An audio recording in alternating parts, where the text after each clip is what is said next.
Welcome back to the critique. Today, we're looking at a really heavy piece of material. It's an interview transcript with Eyal Eshel, the father of Roni Eshel, and he's talking about the tactical failures at Nahal Oz and demanding a state commission of inquiry. Let's just jump right in. So the first major opportunity I see here is in the narrative architecture.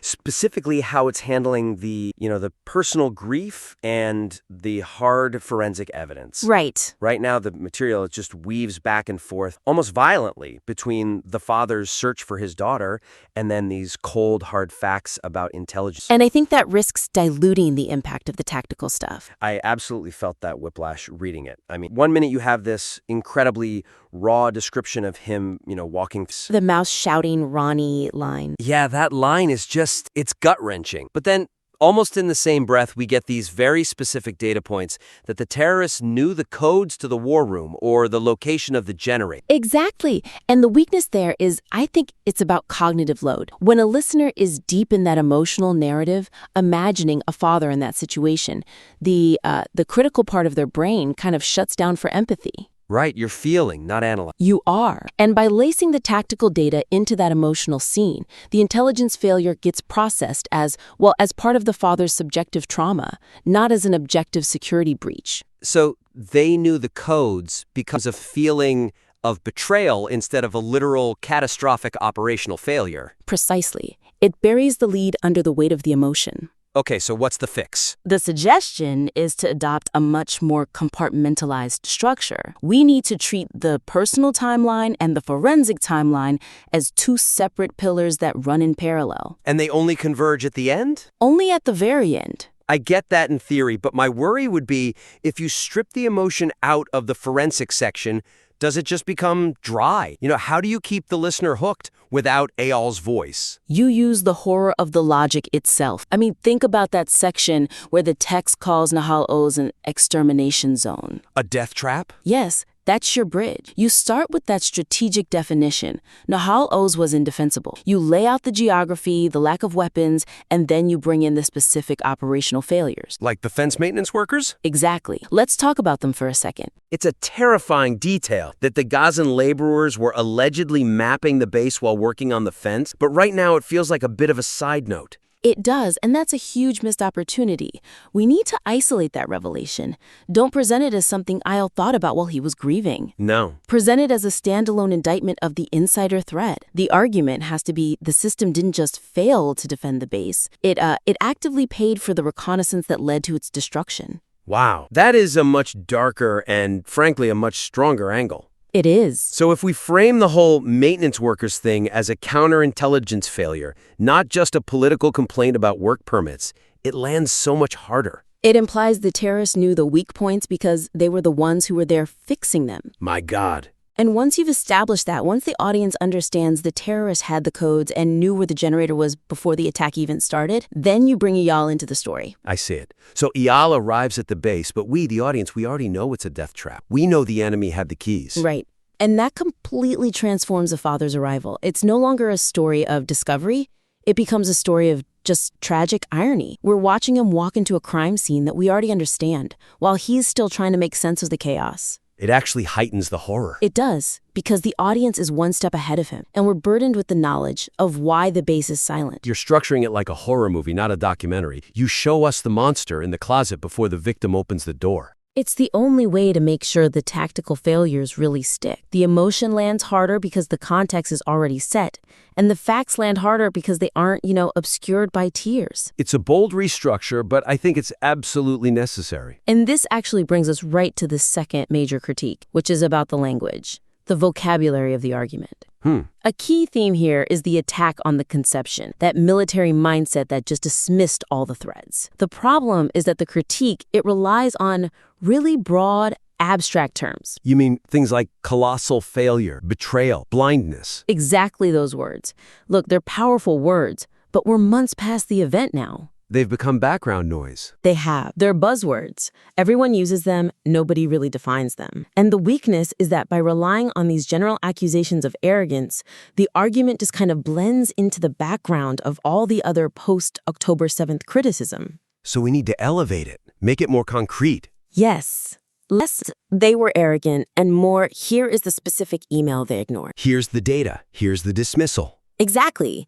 And there is a gold mine in this text that's being underutilized right now. The actual dialogue between Eyal and his daughter, Roni. Oh, I remember that part. It was chilling. She tells him, one day this will happen. And Eyal, who's a veteran, he served in Lebanon, he tells her, don't worry, warnings are just warnings. That interaction is the conception. That's the heartbeat of it right there. So the suggestion is to center the whole argument on that specific exchange. Don't just tell us the army was blind. Show us. Show us that the conception was so pervasive, so powerful, that it convinced a veteran father to doubt what his own daughter was seeing with her own eyes. That is it's devastating. It moves the conception from being some abstract mistake made by generals in an office to a psychological condition that infected the entire society. Even the families. It personalizes the systemic failure.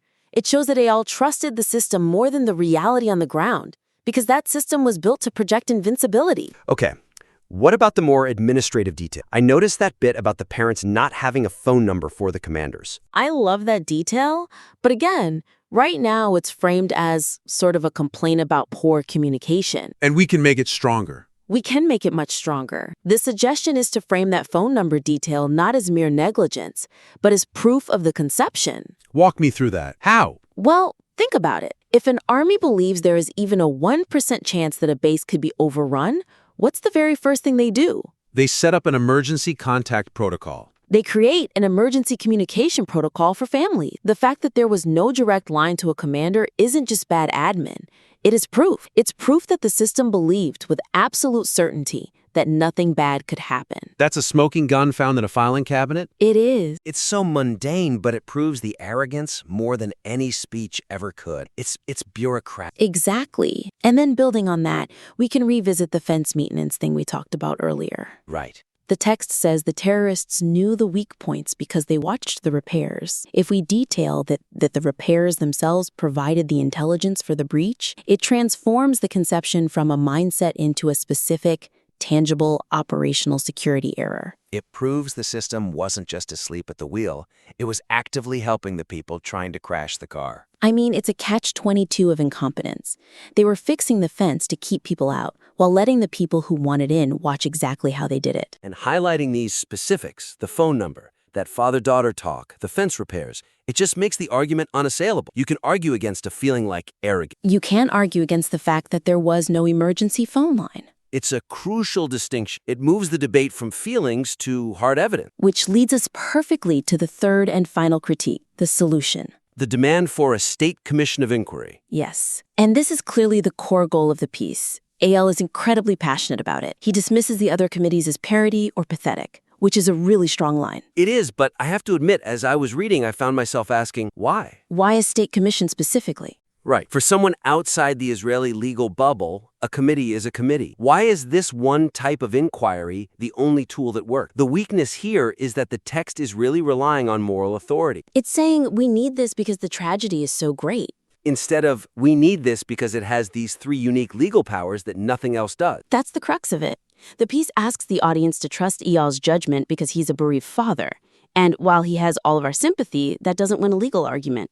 The suggestion is to just strengthen the call to action by explicitly listing the functional differences. Get technical. Exactly. Move the argument from trust us to this is the only weapon that works. So what are those differences? What should be highlighted? First and foremost, personal sanctions.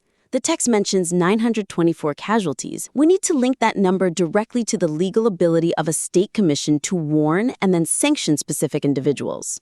Because other internal military probes can't really do that. They can write scathing reports, sure, but they rarely have the teeth to say General X can never hold public office again. A state commission can. That's a massive difference. An internal probe is the Army grading its own homework. A state commission is the principal coming in to shut the whole thing down. Exactly, and we need to be explicit about that.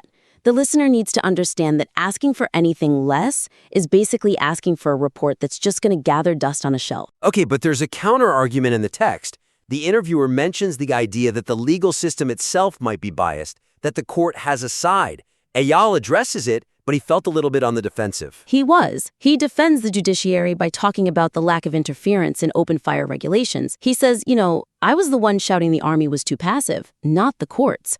It's a good point.